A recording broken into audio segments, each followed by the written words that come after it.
सहनाववतु सहनौ भुनक्तु सह वीर्यं करवावहै तेजस्विनावधीतमस्तु मा विद्विषावहै। ओम शांति शांति शांति। वैदिक जीवन पद्धति की इस कक्षा में आप सभी का पुनः हार्दिक स्वागत है, अभिनंदन है।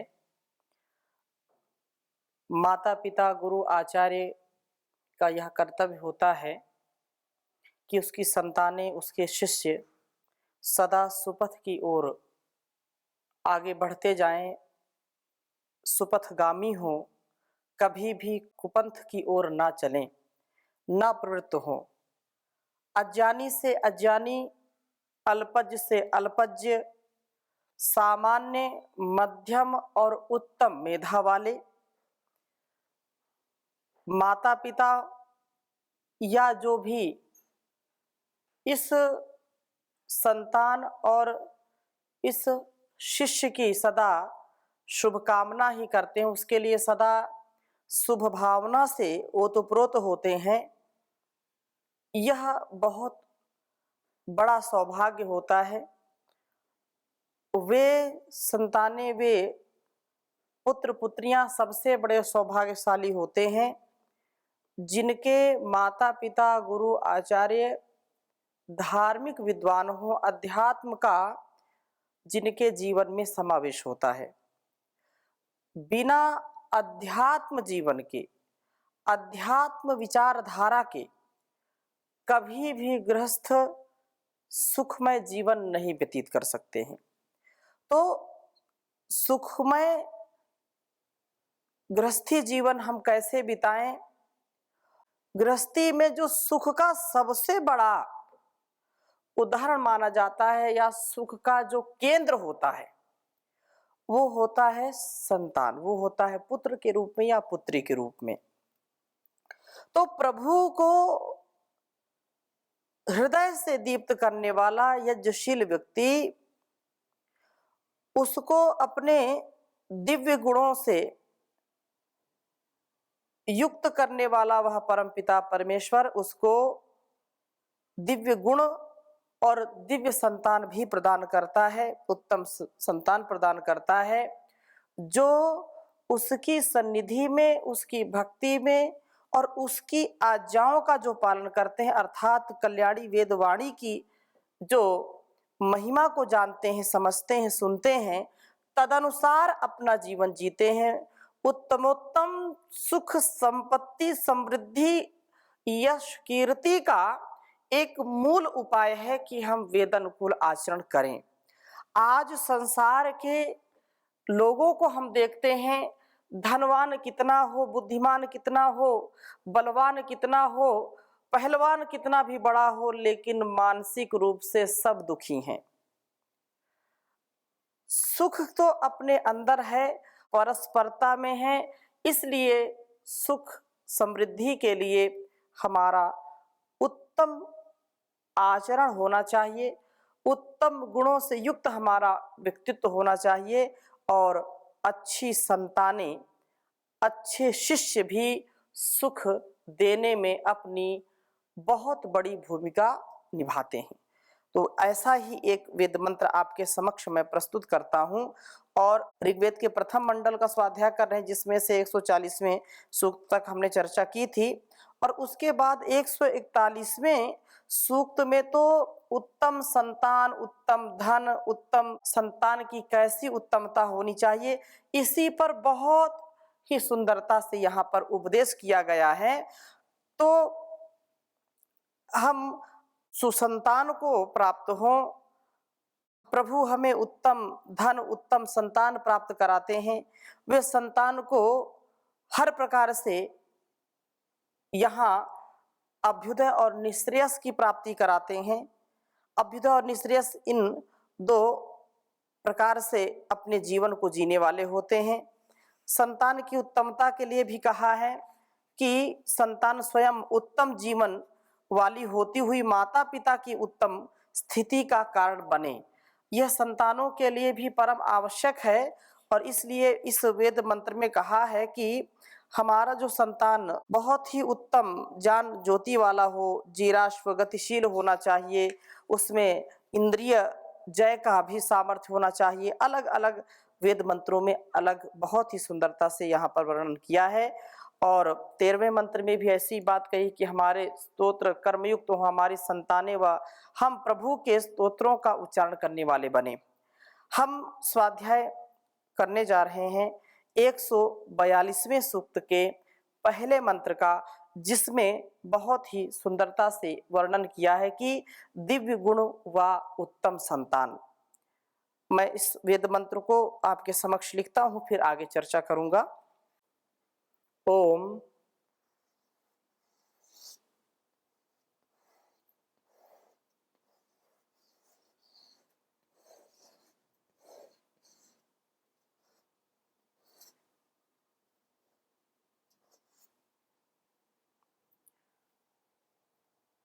समिद्धो अग्न आ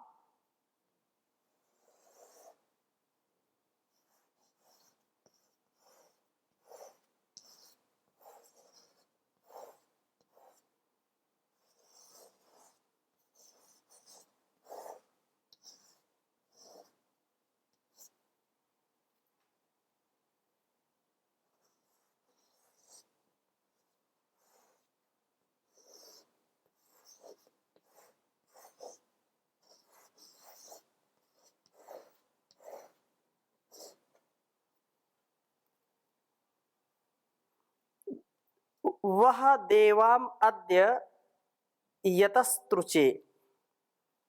वह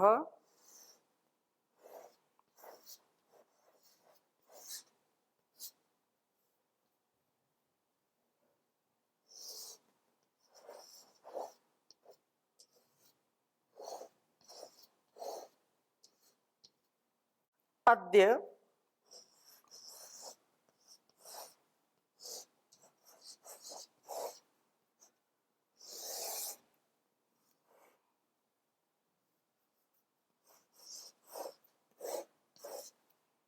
यतस्तृचे।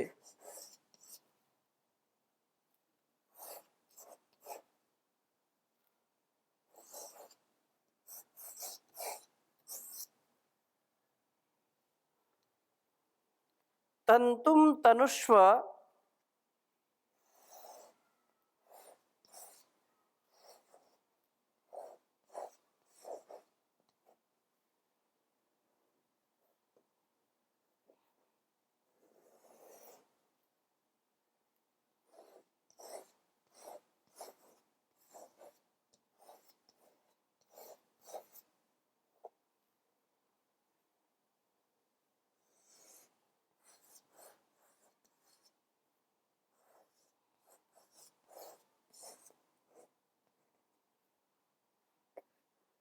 सुत सोमाय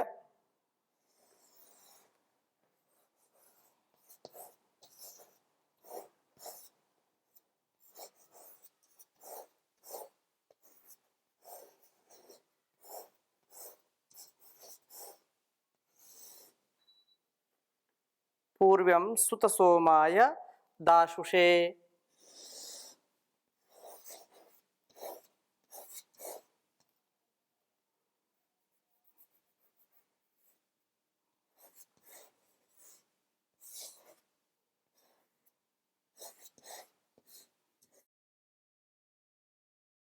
ओम समिद्धो अग्न आवह देवा अद्य यतस्तृचे तंतुम तनुष्व पूर्व्यं सुत सोमाय दाशुषे। मंत्र का भावार्थ इस प्रकार से है। बहुत सुंदर बात कही इस वेद मंत्र में कि हे अग्नि, हे परमपिता परमेश्वर परमात्मन, समिधा हृदय में दीप्त हुए हुए आप अद्य आज इस उद्यत सृचे, जो आहुति डालने के लिए उठाए गए चम्मच वाले यज्ञशील पुरुष के लिए देवान आवह दिव्य गुणों को प्राप्त कराइए। जो भी व्यक्ति प्रभु का स्तवन करते हुए प्रभु को हृदय में दीप्त करते हैं तथा यज्ञशील होते हैं, प्रभु उन्हें सद्गुण प्राप्त कराते ही हैं। यह बहुत बड़ा एक विज्ञान है कि जैसा हम अपने स्वभाव में, अपने संस्कार में विचारों को स्थान देते हैं और उन विचारों के साथ साथ वैसा कर्म करते हैं, तो वैसे ही वातावरण हम निर्माण करते हैं। वैसे वातावरण से हमारे जीवन और इस जगत को बहुत बड़ा लाभ भी मिलता है और बहुत बड़ी हानि भी होती है। यदि हमारे अंदर सात्विकता का, यजनशीलता का, परोपकार का, सदाचार का सुसंस्कार है और हम ऐसे ही दिव्य भावों में जीते हैं, ऐसे ही दिव्यता से हम उस परम पिता परमेश्वर का गुणगान करते हैं, लेश मात्र भी अपवित्रता हमारे मन में, वाणी में, व्यवहार में नहीं होती है, तो बहुत बड़ा हम उपकार करते हैं इस संसार का और अपने इस सुंदर जीवन का। और यदि ऐसा नहीं हो पाता है, वेद के अनुकूल हम अपने जीवन को नहीं जी पाते हैं, जैसा ऋषियों का आदेश, उपदेश, संकेत हमारे लिए है, वैसा यदि हम शिरोधार्य नहीं कर पाते हैं, तो अपनी हानि हम सुनिश्चित करते हैं। और केवल अपनी हानि नहीं है, हम इस समाज की, राष्ट्र की और जहां पर जिस वातावरण में रहते हैं उसको भी हानि पहुंचाते हैं। वह दैवी शक्ति हमारा जब निर्वहन करती है, अर्थात हमको स्वयं गति देती है, तो वह गति हमारे लिए उन्नति का कारण बन जाए, ऐसा पुरुषार्थ करना चाहिए। यजनशीलता हमारे अंदर होनी चाहिए। ऐसा धीरे धीरे करके हम अपने स्वभाव संस्कार को परिष्कृत कर लेते हैं और दिव्य गुणों से युक्त हो जाते हैं।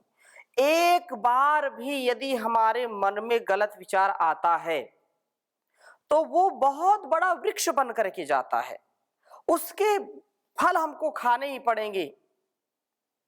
खट्टे मीठे जो भी फल, जैसे जैसे विचार हमने अंदर पाले, जैसा जैसा बीज होता है और मिट्टी में पड़ता है तो उसको खाद, पानी, हवा, धूप मिलती है तो अंकुरित होगा ही होगा, उसमें फल फूल और उससे फिर बीज आदि का निर्माण होगा ही होगा।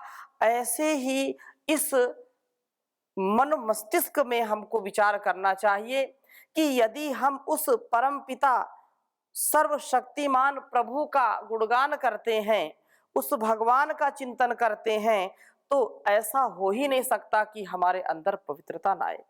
क्योंकि जहां पर ईश्वर की भक्ति है, जहां पर दिखावा नहीं है, ढोंग नहीं है, आडंबर नहीं है, जहां पर पूर्ण सात्विकता है, पूर्ण पवित्रता है, शुचिता है, वहां पर उस परमात्मा का वास होता है।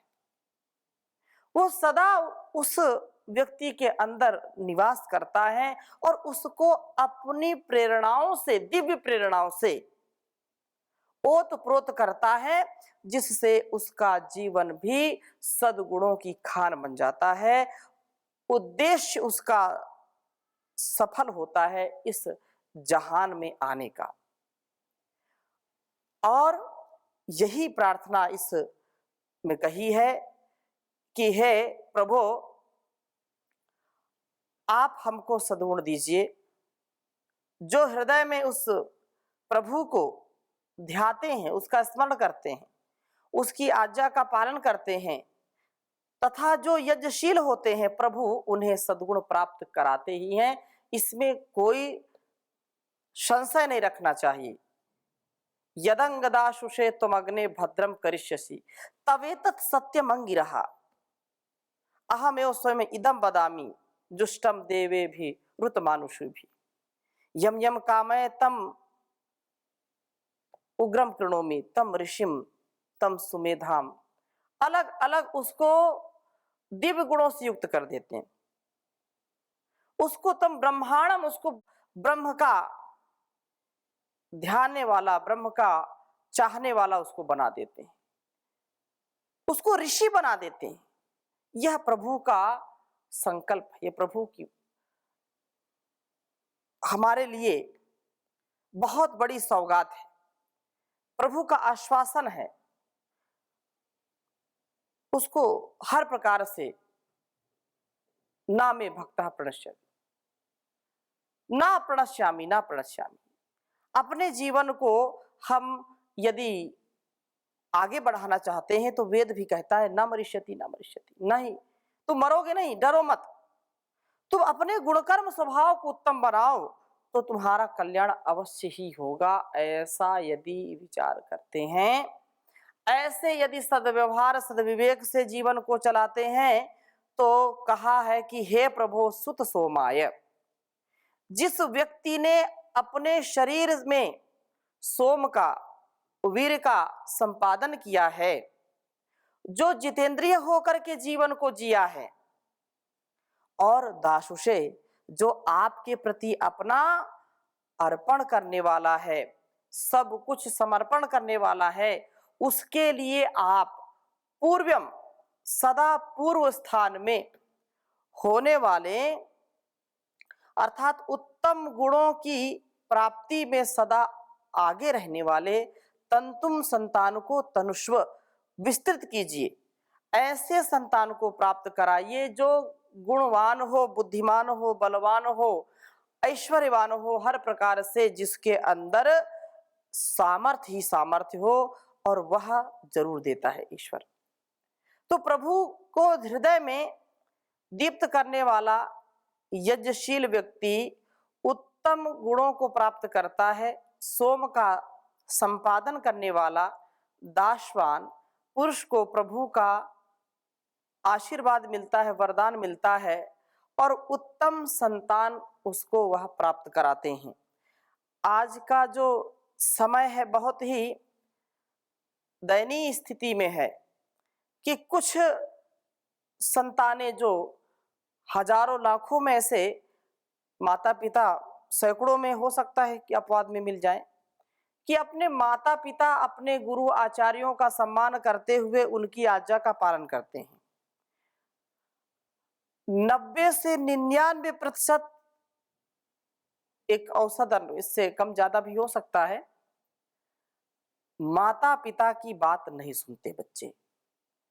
संतानों से व्यक्ति पीड़ित है, सारे संसार से तो वो विजयी हो जाते हैं, लेकिन बाद में कहते हैं कि हार गए अपने संतानों के आगे। कितना भी बड़ा प्रशासक हो, कितना बड़ा अनुशासन का पालन करने वाला हो, व्यक्ति अपनों से हार जाता है, संतानों से हार जाता है। और वही माता पिता जो सारे संसार से हार जाते हैं, लेकिन एक सुपूत से, एक उत्तम संतान से, चाहे पुत्र के रूप में हो या पुत्री के रूप में हो, उसी के गुणकर्म स्वभाव से, उसके पुरुषार्थ से माता पिता का सीना चौड़ा हो जाता है, माथा उनका ऊंचा हो जाता है। इतना भी गौरव देने वाली संतानें होती हैं। तो वो सौभाग्यशाली हैं जिनके माता पिता अच्छे हैं, और उनसे भी ज्यादा सौभाग्यशाली वे हैं जिनकी संतानें बहुत अच्छी हैं। संतानों का सदा सर्वदा निर्माण कैसे हो, इसका हमको ध्यान रखना चाहिए। इसीलिए ऋषियों ने गर्भाधान संस्कार से लेकर के जो अंतिम तक के संस्कार हैं, 16 संस्कारों से युक्त इस जीवन को बनाया है। हम सबको इस बात पर ध्यान रखना चाहिए कि जितने संस्कार मां के लिए होते हैं, उतने संस्कार अन्य किसी के लिए नहीं होते। गर्भाधान से लेकर के जब तक शिशु गुरुकुल नहीं जाने लगता या विद्याध्ययन नहीं करने लगता, तब तक माता की सन्निधि में ही अधिक से अधिक संस्कारों का समायोजन किया जाता है, उनका अनुष्ठान किया जाता है, ताकि संतानें उत्तम बने। संतानों की उत्तमता अनिवार्य कर्म है। जितनी संतानें अच्छी होंगी उतना ही परिवार, समाज और राष्ट्र उन्नत होगा। संतानों के प्रति बहुत सजगता से उनके पालन पोषण में ध्यान देना चाहिए। नहीं तो यदि बचपन से हम उनके विषय में ध्यान नहीं देते हैं तो आरंभ में ही जब फसल खराब हो जाए तो बाद में उसका ज्यादा लाभ मिलता नहीं है। जो माता पिता हैं उनका विशेष कर्तव्य है, क्योंकि कहा पहला सुख निरोगी काया, दूजा सुख घर में हुमाया, तीजा सुख सतवंती नारी, चौथा सुख सुत आज्ञाकारी। यदि सुत जो पुत्र पुत्रियां हैं यदि वे आज्ञाकारी नहीं होंगे तो फिर बहुत ही कठिन यह जीवन हो जाता है। इसलिए यह परम आवश्यक है कि संतानों का पालन पोषण बहुत ही दिव्यता से, भव्यता से, वेदानुकूल आचरण से उनको करना चाहिए। इससे विपरीत यदि कोई आचरण करता है तो फिर उसके जीवन में उतना आनंद मिलता नहीं उसको। और यह संतानों का भी उत्तरदायित्व है, क्योंकि जब तक संतानों को व्यवस्थित रूप में जन्म देने का कार्य नहीं करेंगे, हमारे मन, विचार और वाणी व्यवहार यदि ठीक नहीं है तो वही संस्कार बच्चों में जाते हैं, वही संस्कार संतानों में जाते हैं और उनका भी वैसा ही वाणी व्यवहार और वैसे संस्कार वो आजीवन बने रहते हैं। इसलिए माता पिता के कर्तव्य में यह बहुत बड़ी बात है कि उनका आहार, विचार, व्यवहार बहुत सधा होना चाहिए, सुव्यवस्थित होना चाहिए। माता के ऊपर सबसे बड़ी जिम्मेदारी होती है। यदि संतानों को सुसंतानों के रूप में पाना चाहते हैं तो हमको पुरुषार्थ ज्यादा करना पड़ेगा। पूत सुपूत तो क्यों धन संचय और पूत कुपूत तो क्यों धन संचय, कहावत है। यदि संतानें हमारी बहुत श्रेष्ठ हैं तो सारे संसार ने हमको ठुकराया है, सारे संसार से हम हार गए, हमारी जो है स्थिति दयनीय हो गई है, लेकिन संतानें यदि हमारी अच्छी हैं तो हम हारी हुई बाजी को भी जीत जाते हैं। और हमारी संतानें अच्छी नहीं है तो सारे संसार पर हमने विजय प्राप्त कर ली, लेकिन अपनी संतानों से हम हार जाते हैं। इसलिए यह हार न बने, हार को हम जीत में बदलें, विजय में बदलें। इसके लिए संकल्पबद्ध होकर के वेद के द्वारा बताए गए पथ का अनुसरण करें। यही एक उपाय है इस संसार में अच्छा जीवन, सच्चा जीवन जीने का। और उत्तिष्ठत जाग्रत प्राप्य वरान निबोधत क्षुरस्य धारा निशिता दुरत्यया दुर्गम पथस्तद कवियो वदंती। यह जो ऋषियों की परंपरा है उसमें हमको जागृत होकर के, उत्साह से परिपूर्ण होकर के कोई भी कर्तव्य करें, संतानों का कर्तव्य हो या माता पिता का कर्तव्य हो, किसी स्तर से कोई भी कर्तव्य हो, हम उनको समझने का प्रयास करते हुए अच्छी प्रकार से स्वयं जिएं और दूसरों को जीना सिखाएं। स्वयं सत्य के मार्ग पर चलें और दूसरों को भी सत्य का मार्ग दिखाएं। आलस्य प्रमाद में पड़े रहना मतलब जीवन को खोना है। इसलिए प्रभात में उठना, प्रभात से लेकर के शयन पर्यंत अपनी सुव्यवस्थित दिनचर्या का जो पालन करता है वो उत्तम संतानों को, उत्तम गुणों को पाता है। इसलिए कहा कि अब जाग जाओ। इस अमृत वेला में, इस स्वर्णिम काल में यदि नहीं जाग पाए तो बहुत देर हो जाएगी, बड़ा विलंब हो जाएगा। बेला अमृत गया आलसी सो रहा बन अभागा, बेला अमृत गया आलसी सो रहा बन अभागा, सारे साथी सारे जगे तू न जागा, साथी सारे जगे तू न जागा। झोलियां भर रहे भाग्य वाले, लाखों पतितों ने जीवन संभाले। झोलियां भर रहे भाग्य वाले, लाखों पतितों ने जीवन संभाले। रंक राजा बने भक्ति रस में सने कष्ट भागा, साथी सारे जगे तू न जागा। कर्म उत्तम थे नर्तन जो पाया, आलसी बन के हीरा गमाया। सौदा घाटे का कर हाथ माथे पे धर रोने लागा, साथी सारे जगे तू न जागा। धर्म वेदों का देखा न भाला, बेला अमृत गया ना संभाला। उल्टी हो गई मति अपन करके अपनी क्षति चोल त्यागा, साथी सारे जगे तू न जागा। देख अब भी न तूने विचारा, सिर से ऋषियों का ऋण ना उतारा। हंस का रूप था गंधला पानी पिया बन के कागा, साथी सारे जगे तू न जागा। बेला अमृत गया आलसी सो रहा बन अभागा, साथी सारे जगे तू न जागा, साथी सारे जगे तू न जागा। ओम शांति शांति शांति।